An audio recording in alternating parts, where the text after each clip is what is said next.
To help us sculpt, I'm gonna be using Purifile. I definitely recommend you downloading PureRef. I'm gonna leave it in a notepad where you can copy the link and download this program. It's free. And I'll give you this file that I'm gonna be using.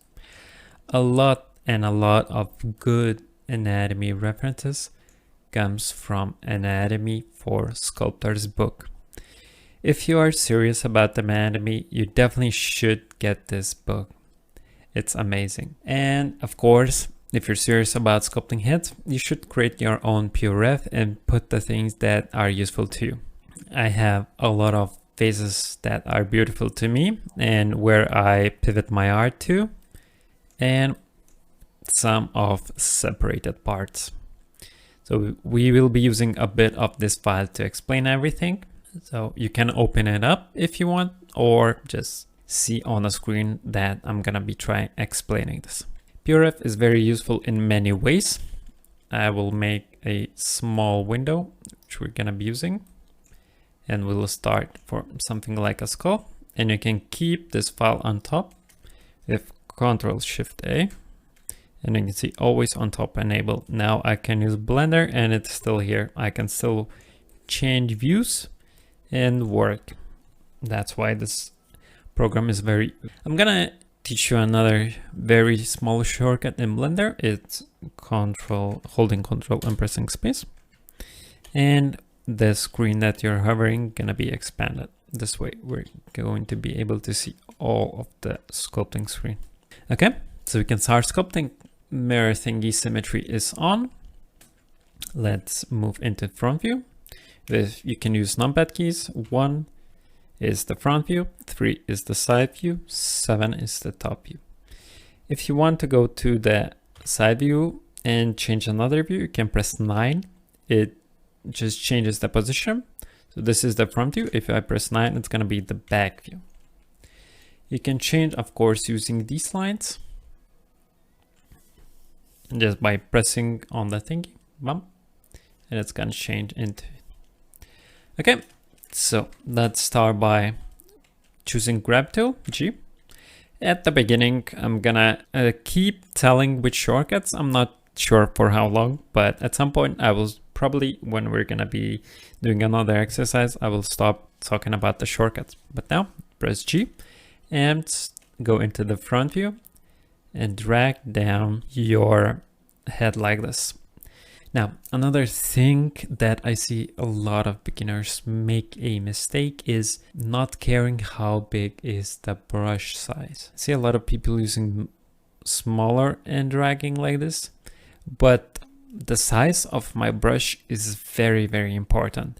I always, well, for how long I sculpt, I don't think too much about my brush size, but I automatically move in the correct size. So I will Ctrl+Z a bit back to where we get the sphere. And again, I'm using huge brush size at the beginning.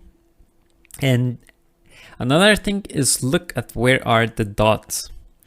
You can see these 2 yellow dots, small dot, and that is important, where you're gonna click and where you're gonna drag from and your brush size.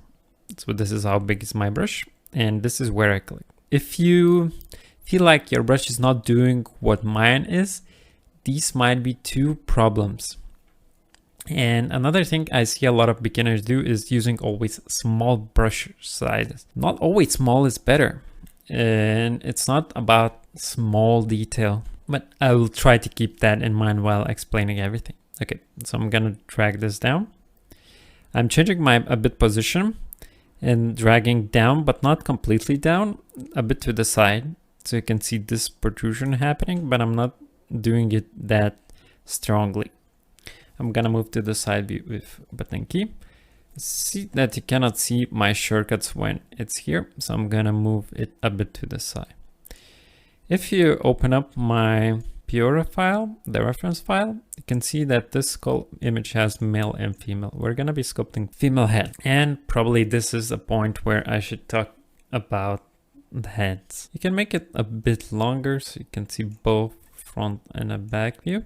I mean the front and side view. And we're kind of trying to get that with our sphere beginning. I'll click from this side, very big brush, and put it in front. I'm gonna do the same with the top of the head, a bit more here, and just trying to get the shape correctly. What I like to do is make my brush a bit smaller at the bottom of it, drag my chin out like that.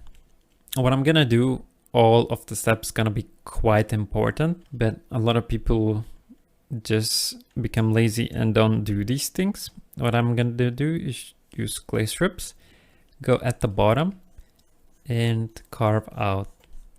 If you want to carve out with your brush, not draw, what you have to do is hold Ctrl and your brush is gonna change the side which it works. So if the brush is drawing, it's gonna take away. If the brush is taken away, it's gonna put on. If you're not certain which brush takes away automatically, it's like draw sharp. It takes out of mesh automatically, but if I hold Ctrl, it's gonna put on sharp line. Okay.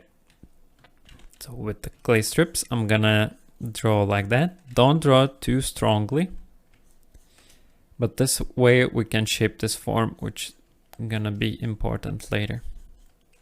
Now I'm a bit different than other teachers in a way where I don't like very low vertex count. I do recommend you using lower vertex count if it's harder for you. The higher you go, the more skill and harder it becomes to control. So I'll try purposely keep it lower than usual, but my count might be still pretty high for learning. Another important Blender tool that we're gonna be using is Remesher. And Remesher has quite a few things, but most important things that we're gonna be using is voxel size and just remesh button itself. If I just press on it, remesh now, you can see that these small details changed and the vertex count changed. Now I'm not sure which shortcut's gonna be because Blender, for some reason, just keeps changing it. The shortcut is Shift R and you can move left to right side again.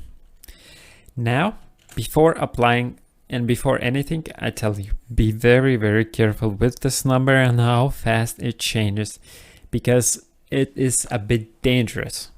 Some people can even crash their PC, but if you keep with me, it should be fine. So anything number of 0.0 till 0.015 is decently safe.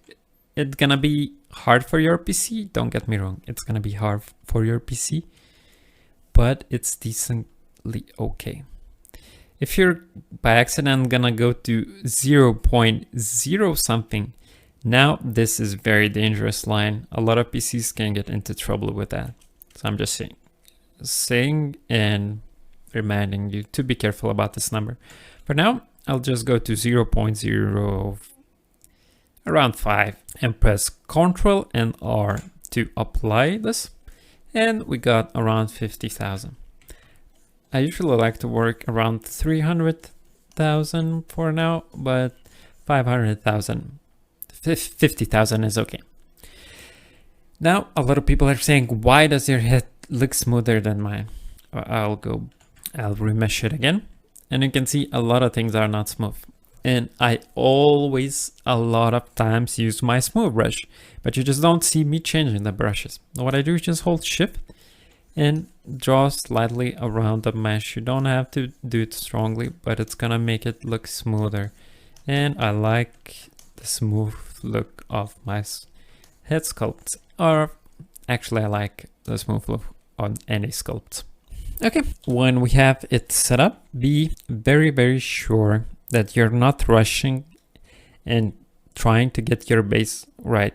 So I'll use some annotations to draw what I mean. If you look at a head that is at the bottom here, you can see that the head is not straight line down, okay?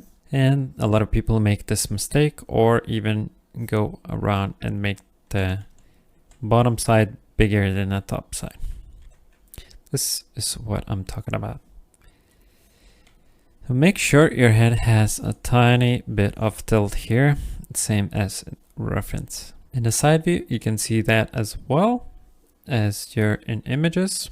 I'm gonna be going somewhere here. We're gonna fix a lot of these things. Don't think too hard. Make sure we have this line. It's gonna be where our node's gonna be standing. But I'm gonna tell all about that a bit later. Let me hide it so it's not interrupting. And I like when I have the base of the head kind of ready. It's not perfect. I'm gonna change a few things a bit later. But let's go back to clay strips. And I like to form a jaw like this. And I see one of the things is that we didn't change our view focal length. Focal length is very important for sculpting faces. Focal length depends from how big of the object you're sculpting and from what object you're sculpting.